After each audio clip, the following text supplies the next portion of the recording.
What is courage? Courage is taking a leap of faith.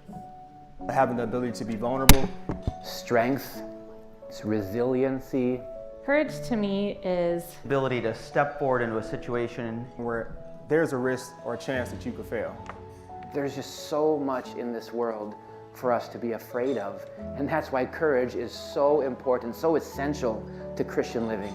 I would hope that everyone has the opportunity to let their courage come forward, even in small ways, because courage is born of faith. You don't come out of the womb born courageous or born afraid necessarily. Courage is learned through the things that you see. It's learned through the circumstances that you are in.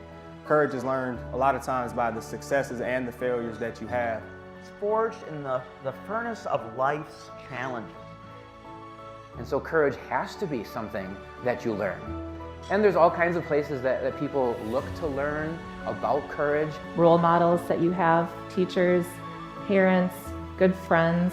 In a public school, in a different setting, sure, you can teach resiliency skills, you can teach how to be courageous, how to express yourself, but For us, we have something different.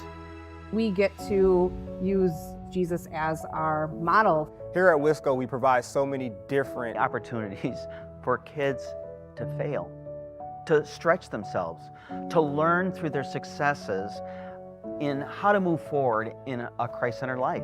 and we remind them that you still have Christ and that's who your identity is through. And that allows us to be courageous. When I think of a student who steps forward in a courageous way, One in particular sticks out to me, especially this year.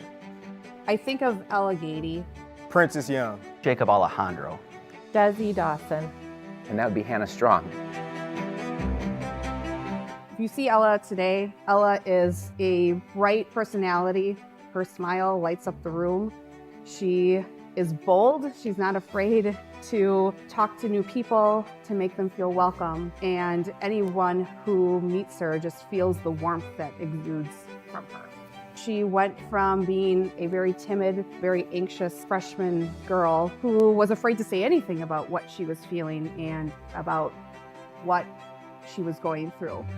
Earlier this year, she spoke in front of the entire student body here in chapel and shared her story. We need people like Ella to share their story, to talk about their emotional struggle so that other people can feel courageous to do the same. Here's a young man who's an overachiever, a young man who isn't afraid to stand before his student body and say, what we've got to do is this, and I want you to come with me. I've seen this young man display such courage in public speaking, in rolling up his sleeves to get a job done, of taking the lead in a mission trip, and in the cleanup effort after whatever project has happened. That's courage. Faith put into action in a bold way that brings others along. Princess Young suffered a big-time injury, an ACL injury in basketball. And basketball, anyone who knows him, is one of his first loves and something that he cares truly about. And he had so many things going for him on the basketball court. And when this injury happened, that's something that derails a lot of people. And a lot of times people question and they ask God, like, why me? Why did you choose to allow me to have this obstacle or challenge? But with PJ, this adversity, this challenge just exposed how awesome of a young man he is and how strong his faith is and his character and who he truly is. We call him two-way PJ because he's great at offense and defense, but we really should be calling him two-way PJ because he's awesome on the basketball court, but this injury just helped us see how awesome he is outside of the basketball court.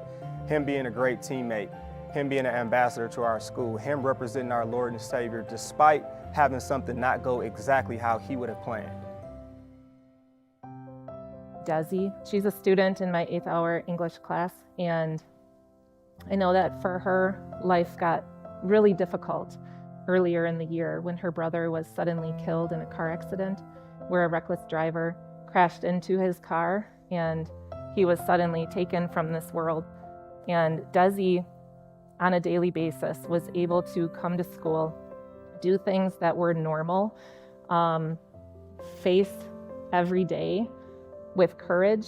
She did things that would seem normal to to people that aren't experiencing tragedy. But when you have somebody that you love ripped away suddenly, taken from you, things that are normal aren't normal anymore.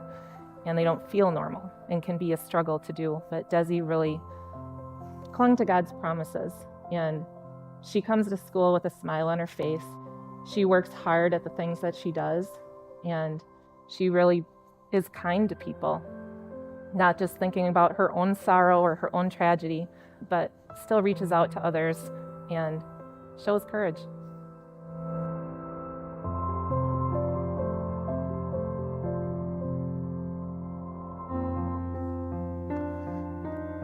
Earlier this year, Hannah Strong lost her father tragically in a car accident. It's always difficult, of course, to lose someone that you love, especially when it's sudden and when it's tragic. But the courage that Hannah has shown has been so remarkable. It was not long after that one of our students, Desiree, actually lost her brother in a car accident. And I had heard about that news, and I knew that we were going to pray about it in chapel. And I also happened to know that we were going to sing that day in chapel one of the hymns from Hannah's father's funeral service. And so I went and found Hannah that morning during first hour, and I told her the circumstances, that there were probably going to be some things that would trigger her a little bit, and that we were going to be praying for another student who had a similar experience to something that she had. And so I suggested that maybe if that was too much, you don't have to go to chapel today. Maybe if you want to sit in the student services office, you can do that. But Hannah didn't do just that. She went to the student services office to catch her breath, but then also wrote an email to someone she's never met, and poured her heart out and her faith on how she has struggled and how difficult it is. And even though Desiree's situation is different, that she understands. And she shared some of the struggles she's had with faith and the questions she's asked. And yet she also so beautifully shared her confidence in the Lord and her confirmation verse. And she shared her care and compassion for Desiree, that she would be there for her if she wanted to talk or just someone to listen to. And so instead of being set off and just completely losing it, to be so selfless and to think about someone else and to show love and compassion for them, what else can you say? But that's courageous.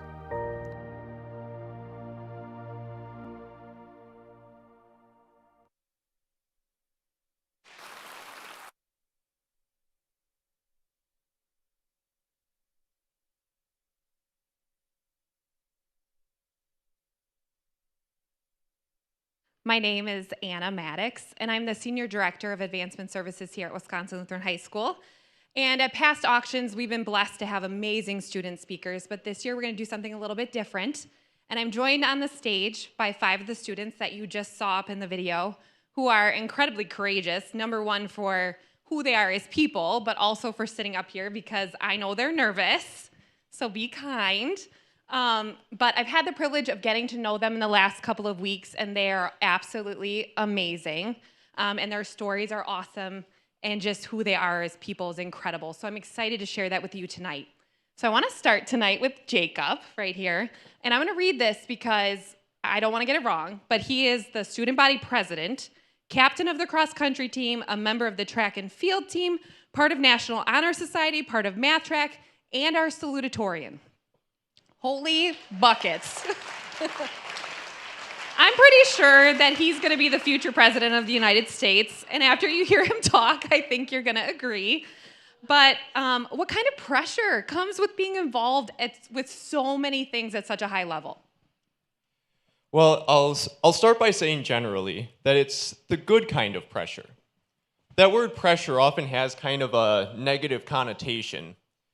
And it's a word that people generally don't like to use to describe something. But for what I've found here at Wisco, in the activities that I'm involved with, pressure is actually a really beneficial thing. It's like a driving force towards success and really using my abilities in the best way possible. Maybe it could be better understood as encouragement or motivation, and I'll explain why. One source of this pressure that I'm describing is the teachers and the coaches that all have a pretty significant influence in my life. I mean, teachers have expectations for us as students, coaches have expectations for us as athletes, and the leader of every organization, whether it be one of the ones that I'm involved in or one of the many other ones, has expectations for its students. But the really cool thing I found here at Wisco is that teachers and coaches, they do more than just demand things of their students. They also genuinely care about them. I don't fulfill my responsibilities across so many areas of life just because it's being demanded of me. It's much more so because I want to give back to the people who have sacrificed so much time and energy to help me learn and grow. That's what makes it a good kind of pressure. But there's another thing. As I've spent more time here at Wisco and become more of a leader in various organizations, I've started to feel more pressure, good pressure, because I know that my actions and my decisions really affect other people. I mean, when I take the time to really prepare well for a student council meeting, I know that everybody else is going to walk away from the meeting feeling confident about their responsibilities. When I work hard at cross-country or track practice, I know that there are lots of other runners who are looking up to me and following my example. Even in the classroom, when I get my work done on time and study well, I know that I'll be much more able to help my classmates and friends. Thinking about how I can influence others is a really good way to transform that stressful pressure into motivation to do my best. So I think you can all agree, I'll vote for him for president, right? Would you vote for him? So Jacob has obviously made the most of his 4 years here. I've gotten to know him through student council, and what always impressed me is he is a servant leader, and he's a leader when it's not glamorous. He's the one who's the silent leader behind the scenes, and I can't wait to see what you do next. It's gonna be exciting. So, unless you've lived under a rock, you probably know we have a pretty good boys basketball team. One of the players is here. It's PJ. Two-way PJ, Coach Whiteside calls him. And I'm gonna admit, PJ, I Googled you because I wanted to know a little bit more about you. He's a combo guard. And when we're done, PJ's gonna explain to me what a combo guard is because I don't actually know. But he has 1,000 career points and counting, which I have no career points and counting, so that's really impressive. You're about to graduate, hopefully play college basketball, right? But last year, before his junior year, PJ suffered a really serious knee injury. And I would love for you to talk to us about that injury and how you used your time off the court. Yeah, so good. All right. Suffering my knee injury was one of the more difficult things that I've had to endure in my life. Everybody really speaks on the physical pain regarding surgery and therapy, but the mental pain is usually what gets to most athletes. So I mean, medicine and science has advanced enough to where players like myself can return back from an ACL tear, but still there were certainly doubts that I've had regarding the timetable on my return, if I'd be able to return and play at the same level, and most importantly, how I could still impact my teammates and be a leader. I felt the best way to do this was before the season even began. So I would make sure that I was at every workout that didn't interfere with any of my therapy sessions. I made sure that I could still build the bond with my teammates in the weight room and even outside of it, usually checking up on them and things of that nature. Then finally, it was important that I worked out even outside of my own therapy sessions, usually working out almost every day possible so that way I could return back and be healthy. Still, when the season began, I didn't feel all the way connected with my teammates because I wasn't practicing or I wasn't in the games, and I really wanted to feel like I was there with them. So I took this opportunity as a challenge, and I would make sure that I was encouraging them in practice, usually trying to praise them when they did something correct or even offering some correction if they didn't understand what to do at the time. in the games, I would try to make sure that I was the loudest, cheering after every basket.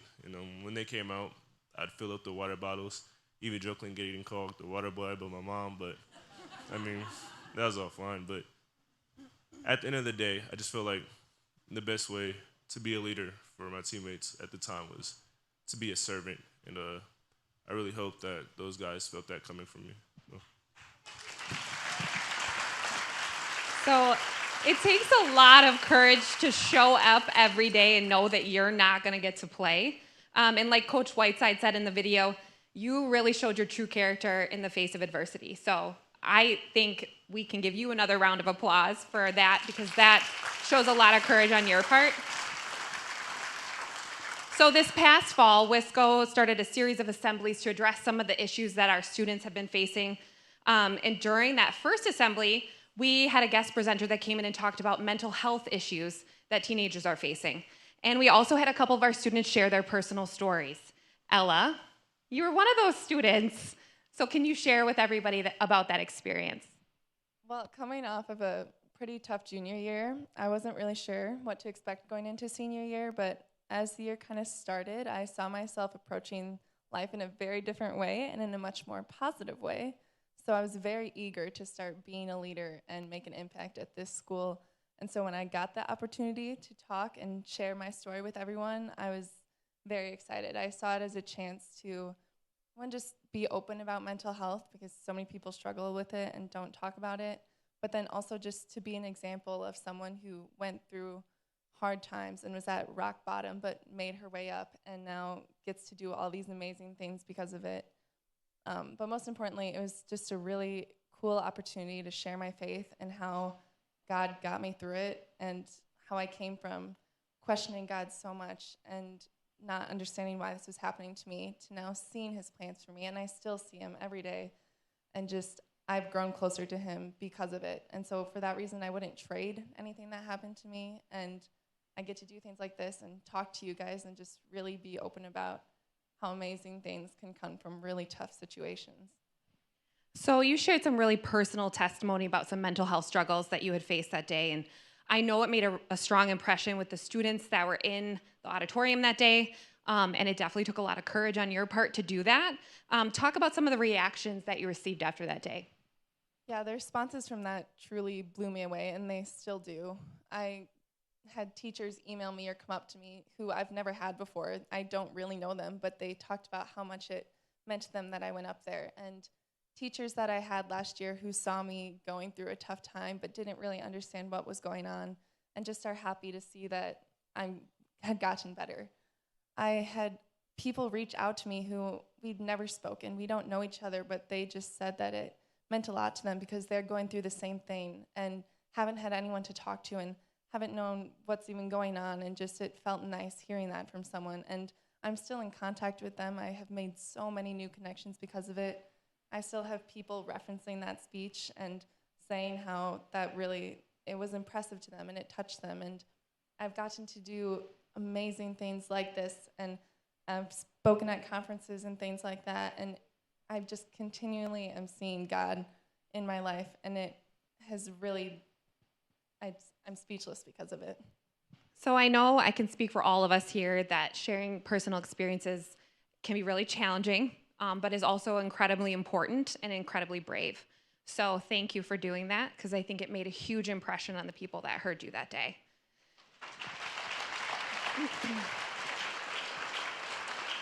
So over the last couple of years, our WSCO community has experienced some really big losses. Through all of that, I think we've rallied together. And we've worked hard to provide support for students directly impacted by loss.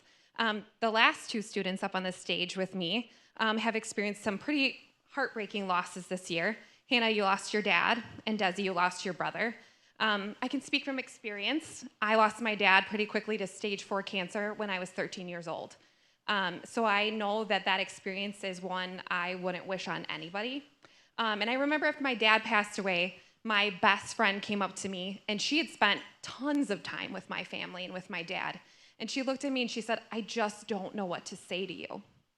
And in that moment, I was like, I don't know what I need you to say either, but I really wish she would have said something. And so Hannah, you had the words, which is incredibly courageous. And you wrote an email to Desi after hearing about the passing of her brother. Can you share with us why you chose to do that? So after I heard about Desi's brother passing away, I was filled with a lot of the same emotions from when my dad passed away. All I could really think about was being able to help a classmate who was about to experience a lot of the same things I did. It's really, really hard to find the right words to say to somebody going through something so impossibly difficult. I wanted Desi to know that no matter how lonely things might seem, she was never going to be alone in that.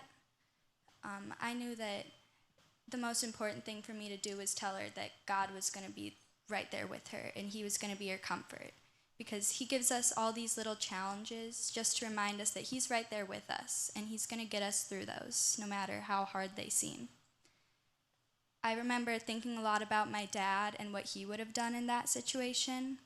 I know that he would have never hesitated to reach out or to be a friend to Desi. After he passed away, I had a really hard time seeing any good that could come out of the situation. I think it was in this moment that I realized how God might turn my pain into joy. He was using somebody who had faced some pretty life-changing challenges to show that this isn't where our stories end. I wanted Desi to know that this isn't where her story was going to end either, because it ends in heaven with our Savior. So Desi, when you received that email from Hannah, what went through your mind?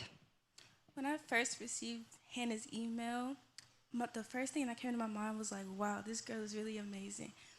And when I read her email, I felt so many emotions, and I appreciated her for it. Like, she took the time out of her day to find my email and reach out to me.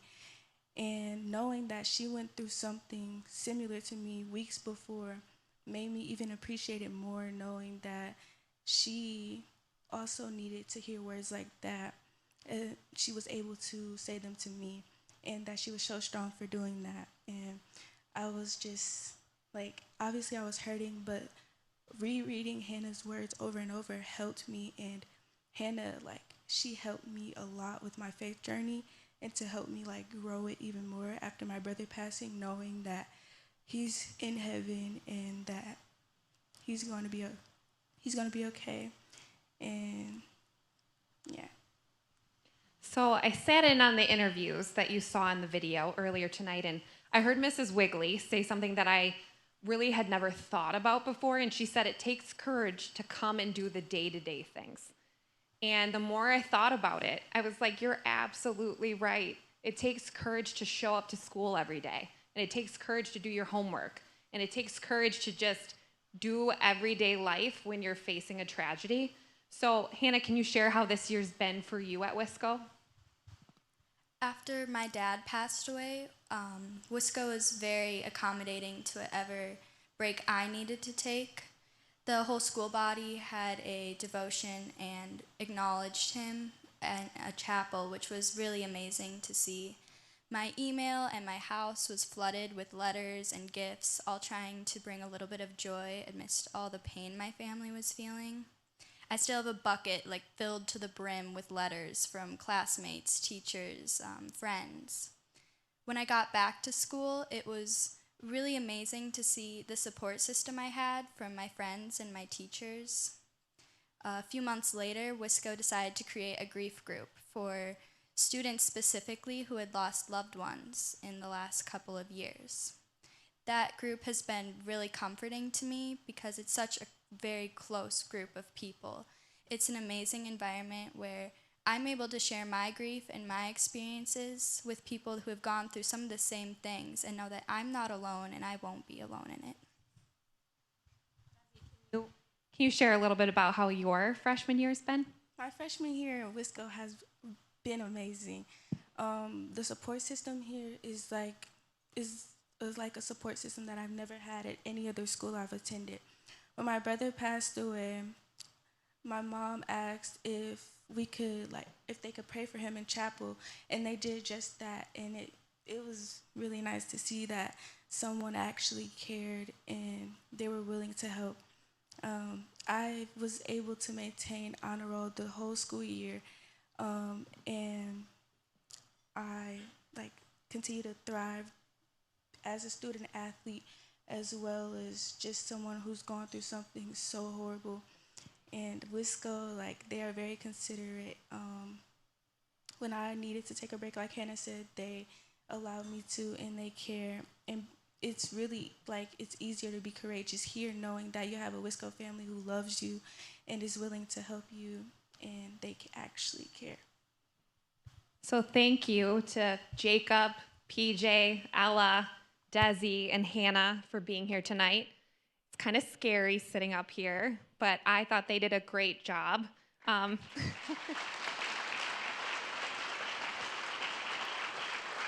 I hope that tonight, hearing from them gave you a little bit of a glimpse into what life here at Wisco is really like for our students.